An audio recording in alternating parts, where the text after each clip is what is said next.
Hello, good fellows. Brass Willy here, and today I have a CZ Shadow target from the custom shop.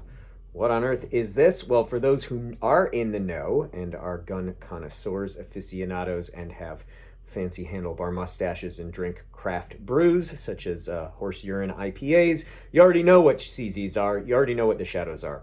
For those of you who don't necessarily know that, or who know what a shadow is but not necessarily what the custom shop is, the custom shop is done by Angus, who is a former shooter and a master gunsmith. He pretty much takes the CZ guns, which are already at like a 9 out of 10, he cranks them up to a 10 out of 10. Now this gun here, you can see, has the ambidextrous safeties, so you can run it in single action, but most of the time you're going to want to decock it and take it from double action.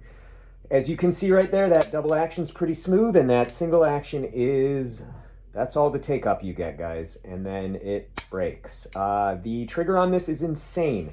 That's because Angus tunes the entire trigger. He does all the other CZ custom stuff, like extended firing pin, tunes all the springs. These guns run. If you want to be able to take this out and pretty much stomp in production or run it in IDPA stock service pistol, this is your guy. This is actually legal for IDPA, unlike the Shadow 2, because once you take the brass grips off, it will make weight. Now, you can see the brass grips and the brass magazine base pad. This gun weighs about 1 billion pounds, but it still makes weight for USPSA. The nice thing about that, again, you can really hang on to this. The slide, as you can see, is very lightweight. It's small. It rides inside of the frame. So you can see here, another cool thing about the CZs, you can see that it rides in the frame there. And that really keeps the slide low, slide mass small. You put a lot of weight here, very little weight here, and the gun really doesn't recoil. You get a little kick here, and then when it goes forward, because the slide weighs not a lot, and because the springs are properly tuned, you don't get that big dip. You just kind of get a back and a dip, a back and a dip. So it returns to zero beautifully.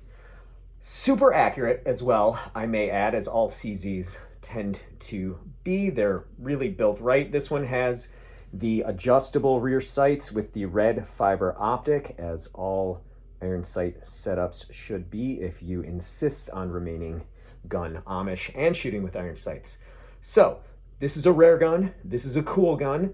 This thing is ready to compete. If you wanted to carry it, you could carry it. It's definitely, you would want to remove the brass grips, but you know, it's a full-size gun, double stack, and ready to rock. You know, the ergonomics of the CZs are just unbeatable. They're slim. They got a great angle, they got a great cut, and once you get into the CZs, you really are going to have a hard time getting out of them.